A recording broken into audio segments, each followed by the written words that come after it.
All right, everybody, welcome back to another episode of the Fort Worth Music Academy podcast. I'm so excited for our guest this week. We have Miss Meg Minter. She is the owner of Studio of Movement, which is a dance school here in Fort Worth. And Meg, I'm gonna give it over to you. First of all, thanks for being here. Yeah, of course. Thank you for having me. I appreciate it. So for those who don't know you, maybe tell us a little bit about your school and what you do. Sure. My name is Meg, and I've always kind of been immersed in the dance world in a pretty large capacity. Working at studios, I actually earned a dance degree at the University of Texas in Austin, modern and contemporary choreography and performance. Have always taught in studios. I earned a teaching certification and kind of dabbled in teaching in high schools. I'm a certified teacher in Texas to teach dance to public schools. And then moving to Fort Worth, just had to take a break from the dance bit. I'm originally from the Dallas area and have taught in the Austin market and in the Dallas market and had established a reputation as a teacher and a choreographer there. And then after having our daughter, my husband wanted to pursue his master's in business. So that kind of brought us to Fort Worth for him to go to TCU. And I took a break from teaching and dancing to work at an ad agency. And I loved it so much, but I missed dancing so much. And after having our second kid, decided to open up my own studio. So that's kind of what propelled me back into dance. And it was a huge risk for us, not having taught in the Fort Worth community. So not having my name out to where people would know who I was, but it has definitely been worth the leap of faith for sure. So Yeah. So you really are more of a Dallas native. I was born and raised in Dallas and then went to school in Austin. Yes, that is correct. Lived half my life in Dallas and then the other half in Austin. And then we've lived here for about 9 years now, almost 9 years. Well, now you're a Fort Worth native. Now I'm a Fort Worth native. Yes. Wow. Yes. So I have so many questions just based on that. So what's really interesting is I wonder how much you can relate to this because my degree is in classical guitar performance.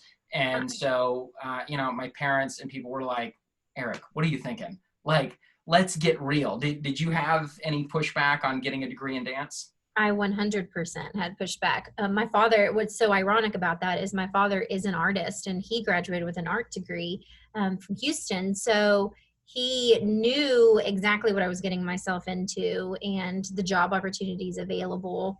We didn't know at the time that I wanted to open a studio. I never really knew what my aspirations were going to be going into dance. I just knew that I loved it so much and I knew that I loved to teach and work with kids. But no, he definitely, because I was also extremely academic, worried about me pursuing that with my whole heart, knowing that there were other doors that I could have opened and I chose dance. But he's been nothing but supportive and both my parents have had a huge hand in developing the studio and helping me develop my brand. And given that's my dad's background, graphic design and art, he's been instrumental in the aesthetics and stuff that you see. So it's been a team effort and it's definitely been a blessing for the family for sure. Yeah, and I definitely want to talk about your branding and your aesthetic in a minute because it really is awesome. I was kind of the same way when I got my degree and my parents were like, do something a little more sensible. And I was like, if I'm going to invest 4 years in studying something, I got to pay all this money for it. It's going to be in something I like, right? That you love, yeah. Mm-hmm. Yeah. So now you said you have a degree, you have a teaching certification. I do, yes. So now they kind of bake it into the degree system for if you're pursuing a BFA in dance. Back then they did not. Mm-hmm. It was something that you had to pursue completely separate. So in order to teach dance in a middle school or a high school, public school setting, you have to have a certification to do that. And I was not able to do that at school, but I pursued it separately outside of school. And then actually taught it go ahead. No, it's okay. I just say I actually taught in a high school in Arlington, so it was fun. No kidding! Wow. So did you get alternatively certified? Yes. No. For alternative school? No. So they have, if you already have a degree, but it's not in education, and then you want to get a teaching certificate, you can get what's called an alternative certification. Mm. where you don't have to go back to college and you Oh, go yes. through like this 12-week crash Yes, course. that's what I did. Yes. I Yeah. went through Texas teacher certification. And so it was definitely like a full summer. And what was beautiful about me teaching in Arlington as a long-term substitute teacher, I was able to use those hours towards my certification. So Yeah. I was teaching during the day and then in the evenings taking those classes and earning that certification. So it all just kind of married very nicely at the same time. Wow, that's so funny because my background is a little similar. I became a substitute teacher, did a Yeah. long-term sub job, and then got certified, and then somehow fell into I was the music teacher at Ridgely Hills Elementary for 4 years Oh, before fun. Yeah. opening my school.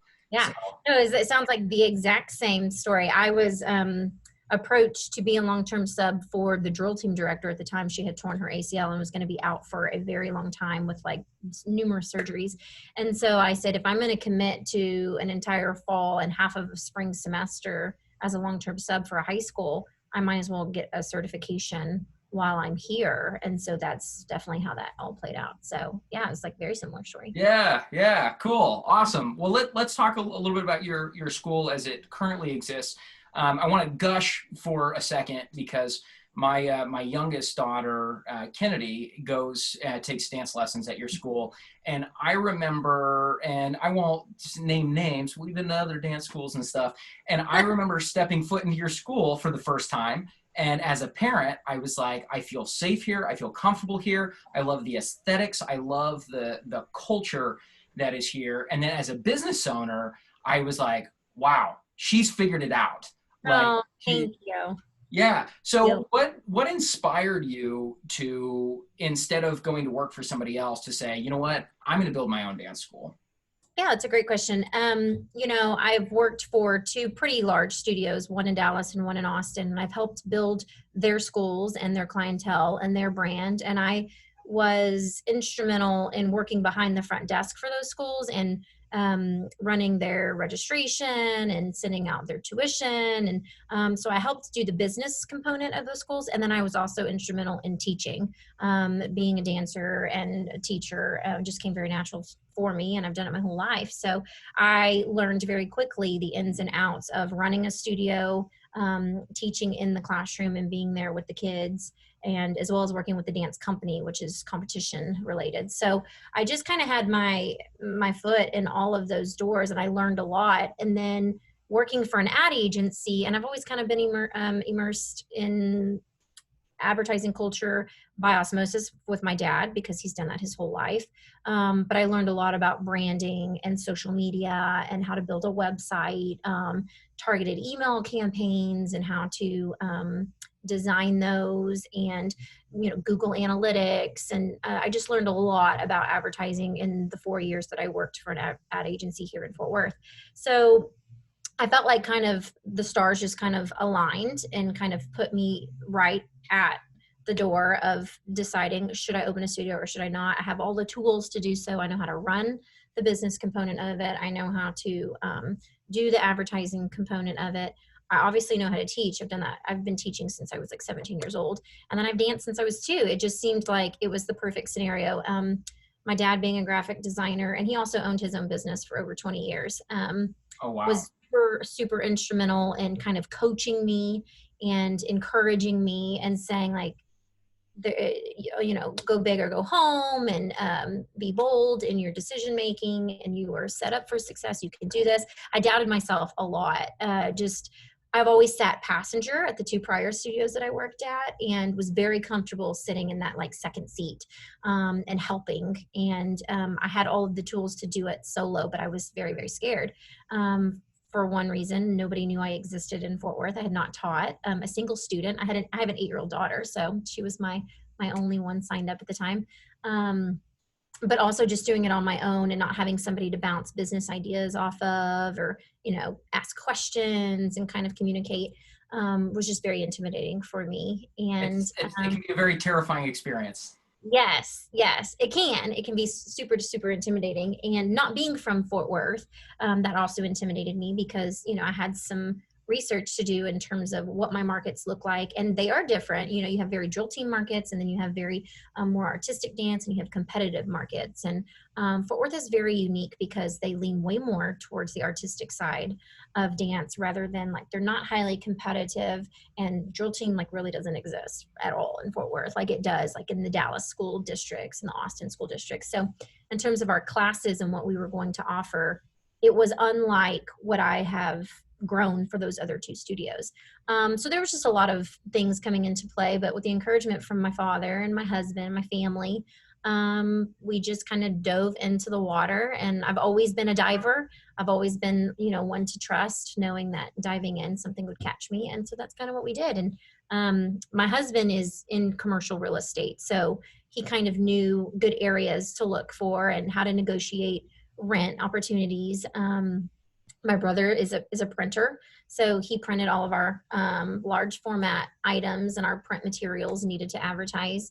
And then my dad is a graphic designer, so he helped design our brand and our logo and kind of our aesthetic. I mean, definitely with what I wanted in my vision, he just basically helped me implement it. So it's been extremely family built. It's built by the hands of the people that love and support me the most, which was kind of the hero story in it all. So yeah, that's kind of how our aesthetic came about, and me taking the leap of faith to do something. And it's been really rewarding to do it for me and not sit passenger. I did that for so long, and I had all the guts and the energy to do it myself. I just was extremely scared. And it's definitely been, it's just validated. Everything I've ever done in my entire life has led me to this moment. And I'm just so thankful. Like even the advertising and the teaching for other studios and for those markets, it's just given me all the tools I need to just confidently do it for myself and by myself. That's so cool. And I love that you have such a supportive circle around you, Yeah. and they all have these unique skills that Yes. yeah, that's really neat. It So does. what would you say is the if you had to pick one thing, what would you say is the number one thing that has made your school successful so far? What do you think it is about your school that really resonates with people? Sure, I'd love to answer that. We have people that have asked me before, what do you contribute, like your quick, I would say quick success. My husband did the numbers. He's my numbers guy. And he said, you know, nobody knows you exist. We're putting ourselves on the line here. You need 30 kids to register for your first season of dance for us to not freak out and financially think, what were we thinking? I see, do you think you can get 35 kids? And I'm like, I think so. Yes, I think so. I'm not sure, but I think. Well, we opened our doors with 50 kids, and that was a huge blessing. And then we closed out our first year with 150 students. Wow. And then we grew to 250 over the summer. And we started out with two studios and about 1,200 square feet of space. And my husband said, if you grow to a certain number of kids, we're going to have to expand into the space next door and add a third studio and double our footprint here. And I remember that first summer, the registrations were pouring in, and I had a moment of like, because if we just had closed out our first year, it took me, you know, a while to get confident to open. And then it took me an entire year to grow. And then I was like, oh my gosh, we have to grow again. So we ended up expanding. And now we're hovering around 450 kids going into our fourth year, which is just banana. That's incredible. It's just crazy. It's really, really crazy. And I lose sleep over it. I go to bed every night thinking that it could be ripped from me. And I think living in that fear just continues to motivate me to just work even that much harder. But people ask me, what do you attribute like your quick success to? And I think it depends on who you ask. If you ask my dad, it's your look, it's your aesthetic, it's your brand. You're very polished. And then if you ask my husband, he's like, your location in Fort Worth is prime, and you have a good traffic. And I think in general, Fort Worth, the fabric of Fort Worth, the community is phenomenal. And then if you ask me, I definitely think it's our people. I think it's the people that we have mentoring the kids. Dance is unique wherever you go. It can kind of be different, and the credentials are different. The accolades are different. I really pride myself on who I put in the classroom with these kids to mentor them. A lot of them are currently pursuing dance on a collegiate level, earning a BFA or a BA in that field, or they have already earned those things. So they're just really knowledgeable. They're immersed in the dance community in a strong capacity where they're at and in their studies. They're pursuing it professionally, and they've done it their whole life. So I'm just putting very knowledgeable people, and they're good. They've good souls. So if you ask me, I think it's our faculty. I think it's the people that we have teaching the kids. And I think our community of families is a product of that. I think we have really awesome families like yourself and your baby. We just have awesome families here. So I think it's the people. Yeah, yeah. No, I would agree. Your staff is pretty consistently, like, I feel comfortable. My daughter could be with any of your teachers, Yes. and there's Yes. there's not inconsistencies there. Yes. But I mean, and that certainly goes to the top to you, your ability to lead and to choose and to look for the right people. Thank you. I So, appreciate that. Yeah, I'm particular, but it really just comes down to, are they knowledgeable and are they good people? And faculty is such a fancy word, but I really call them mentors, and I really drive that concept home in our meetings and in my hiring and in our preparation for the year, is that you guys are mentoring these kids. So we really hold fast to that. yeah, that's awesome. Okay, well, let's talk about something a little less exciting. Let's talk about coronavirus. Mhm. So, what has that experience been like for you? What was the first moment where you were like, oh my God, this is real and this is going to affect us? It has definitely affected us, and I know it's affected you too, because it's affected culture and art in such a big way. It's devastating for our community and our circles, because I think we are essential, but just, in the grand scheme of things, we are non-essential. We are essential for mental health, for sure. The first time it kind of really hit me was, it happened after spring break, and we went on a family vacation during spring break, and it was fine. And 2 weeks was fine. And then after that, I've never really had moments where my mental health has been tested. I'm a pretty positive person. I'm breathe and spread light, but I felt very, very sad, having to cancel some very big things in the semester. The spring is so big for our students. It's when we've worked all year long, and then we exhibit all of that work in the spring, whether it's competition or recital. That's what we work so hard to do. We dance for us, but I mean, we are an audience driven sport, per se, or art. So to have to cancel things like competition for our company kids and recital for all of our sweet students registered, it was really, really hard for me. Like, writing the email, and I cried about it for like over a week. And my husband was just like, you have to understand, like, this is your whole world. And it's very hard for you as a decision maker. And you feel like you're letting so many people down. But that weight for you is not the same weight for any of your students or your teachers. Yes, it's hard for them too, but they don't have the same gravity and weight like you do. And then the minute that I could like really accept that, I did feel like a sense of like, he's right.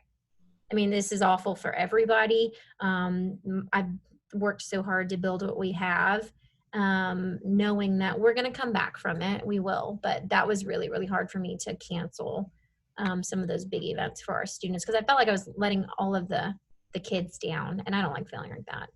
Yeah, totally. Wow. Yeah, it's hard, but being able to, we can pivot and be virtual. We can do virtual classes. We've done that a little bit. There's different formats to do that. It's not my favorite though.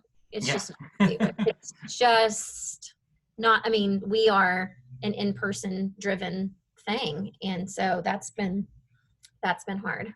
Yeah, totally. I get that. So what, now you guys are doing some like in-person camps and things Yeah.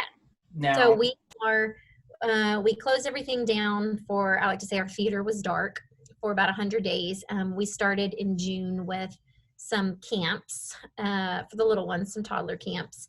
And then we have classes in the evening for just our company kids, because they are older.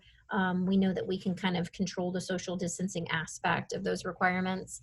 And we're trying to keep their training up as we hopefully gear up for a better fall and spring year with them. And as terms of as capacity goes, we are well under what is even allowed right now by doing that. Yeah. So with our camps, we have 10 kids per room, with a teacher and assistant, and that's under, kind of what our capacity would be. So, and we're masking and we're taking temperatures and lots of hand washing and sanitizing and lots of cleaning of the space. But so far, so good. We haven't had any hiccups yet, which is a big blessing. Um, Teaching in a mask and watching my dancers dance in a mask has also not been my favorite. Yeah. Um, from just we are self-expression. That's kind of our art. So to see them struggle, being able to express themselves in that way has been a struggle for me. But truly, I think kids are going to save the world one day. And I know you working with kids, you probably agree. I think kids are literally the golden ticket to what comes next for us. So being able to continue to pour into them and be there for them and watch them just kind of sail through this with such grace has just been awesome. Yeah, great. Well, I know my wife has registered our daughter for the fall, so we're ready to get back into it. Regardless of whether the schools Yeah. are in session, we'll have dance to go to. Well, No, great. Well, Meg, well, thank you so much for being my guest today. This was really awesome, and it was inspiring getting to of, talk to you. of course. Thank you so much for having me. I appreciate it. Yeah, and real quick, where can people find you? People can find us. Our website is www.studioofmovement.com. That's MOVEMINT.com. We're also pretty heavily on Instagram, on Facebook. Yeah. Okay, awesome. Well, thanks again, Meg, and we look forward to seeing you soon. Yeah, you're welcome. Thanks so much for having me. I appreciate it. Yeah.